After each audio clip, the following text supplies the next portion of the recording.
Hello friends, welcome to தனி ஒருவன் YouTube channel.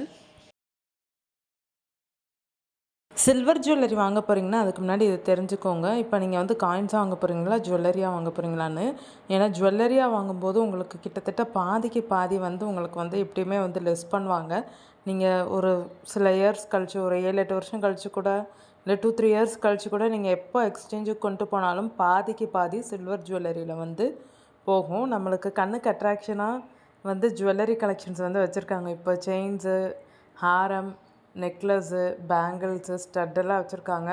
ஆனால் நான் ஒரு 12,000 ஒரு பொருள் அதை நான் வாங்கினேன்னா எனக்கு 6,000 தாங்க பெனிஃபிட்டு. மிச்ச பாதி இது கழிச்சிருவாங்க. அதனால சில்வர் ஜுவல்லரி வாங்குறதுக்கு முன்னாடி இது தெரிஞ்சுக்கோங்க. அதே மாதிரி சில்வர் காயின் வாங்கினீங்கன்னா அவங்க எக்ஸ்சேஞ்ச் பண்ணிப்பாங்களா, கன்வெர்ட் பண்ணுவாங்களா, மேக்கிங் சார்ஜஸ் என்ன, ஜிஎஸ்டி எவ்வளோ என்னன்னு சொல்லி கேட்டுக்கோங்க. காயின்ஸாக நீங்கள் வந்து வாங்கையில். அப்படி இல்லாட்டி நீங்கள் ஹையில் போகும்போது நீங்கள் சேல் பண்ணுற ஐடியாவில் வந்து வச்சுருந்தீங்கன்னா, இல்லை நான் இதை கொடுத்துட்டு எனக்கு காசாக கொடுப்பீங்களா அப்படின்றதையும் எல்லாத்தையும் வந்து டீட்டெயிலாக வாங்கிக்கோங்க. ஏன்னா தங்கம், சில்வர்லாம் வந்து ராக்கெட் ரேட்டுக்கு வந்து ஏறிக்கிட்டே இருக்குது. அது வந்து இப்போ நம்ம வாங்கக்கூடிய லெவல்லே இல்லாத ரேட்டுக்கு கொண்டு போகிறாங்க. நம்ம இப்போ சில்வர் வந்து டிமாண்ட் பண்ணிட்டாங்க மக்களே வந்து. சில்வர் ரேட் கூட கூட ஒருவேளை இந்த சில்வர் வந்து வாங்காமல் இருந்தாங்கன்னா ரேட் குறையிறதுக்கான பாசிபிள் நிறையாவே வந்து இருக்குது. ஏன்னா ஒரு பொருளை வந்து ஒரு 100 பேர் 1000 பேர் ஒரேடியாக போய் கேட்கும்போது, ஆர்ட்ரு போடும்போது எனக்கு இத்தனை கிராம் வேணும்ன்ட்டு ஆர்ட்ரு போடும்போது வந்து அந்த பொருளோடைய வேல்யூ வந்து கூட தாங்க செய்யும். இப்போ அந்த 1000 பேரும் வந்து போடாமல் இருந்தோம்னா அந்த வேல்யூ வந்து கொஞ்சம் கொஞ்சமாக குறையறதுக்கான சான்சஸும் இருக்குது. ரேட்டும் படிப்படியாக குறையறதுக்கான சான்சஸும் இருக்குது சில்வருடைய ரேட்டு. வாங்க போகும்போது இந்த கொஸ்டின்ஸ் எல்லாம் நீங்கள் வந்து கேளுங்க. ஜுவல்லரிக்கு நீங்கள் எப்படி எடுத்துப்பீங்க நான் எக்ஸ்சேஞ்சுக்கு கொண்டு வந்தால்? ஏன்னா எப்போவுமே ஜுவல்லரி வந்து ஒரே மாதிரி இருக்காது. கொலுசுன்னெல்லாம் அந்த போக தான் செய்யும். நான் கொண்டு வந்தால் நீங்கள் ரீசேல் வேல்யூ எவ்வளோ எடுத்துப்பீங்கன்னு கேளுங்க. காயின்ஸுக்கு எவ்வளோ எடுத்துப்பீங்க, என்னென்ன மேக்கிங் சார்ஜஸ் எவ்வளோ வருது, ஜிஎஸ்டி எவ்வளோ வருது, எல்லா டீட்டெயில்ஸ் கேட்டுட்டு நீங்கள் வாங்குறத வாங்குங்க.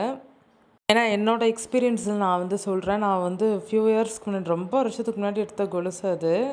அது வந்து ஒரு பெரிய ஷாப்பில் தான் வந்து எடுத்தது அந்த கொலுசு. அது நான் வேறு ஒரு ஷாப்பில் வந்து எக்ஸ்சேஞ்சு கொடுக்கும்போது அவங்க வந்து கொஞ்சம் பாதிக்கு எடுக்க வந்தாங்க. நான் அப்புறம் வந்து பேசி, இது நான் அந்த கடையில் எடுத்தேன், உங்களுக்கு எக்ஸ்சேஞ்ச் பண்ண இஷ்டம் இல்லைன்னா கொடுங்க, நான் அங்கேயே போய் நான் பார்த்துக்கிறேன் அப்படின்னு சொல்லி பேசினதுக்கப்புறம் தான் வந்து அந்த எக்ஸ்சேஞ்சுக்கான இதை கொஞ்சம் குறைச்சாங்க. பாதிக்கு பாதி எடுக்க வந்தாங்க. தெரியலனா இப்படி தான் எடுக்க வருவாங்க.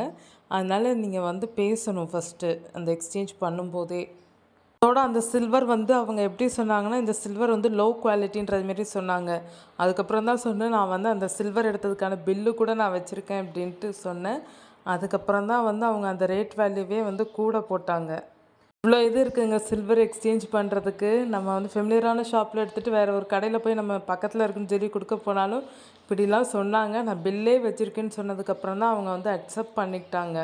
அப்புறம் தான் அந்த ஓல்டு சில்வருக்கான வேல்யூ வந்து எனக்கு சேஞ்ச் பண்ணி வந்து கொடுத்தாங்க. அதோட கொஞ்சம் கூட ஒரு 500 போட்டு எடுக்கிற மாதிரி இருந்தது அன்றைக்கி ரேட் வேல்யூக்கு.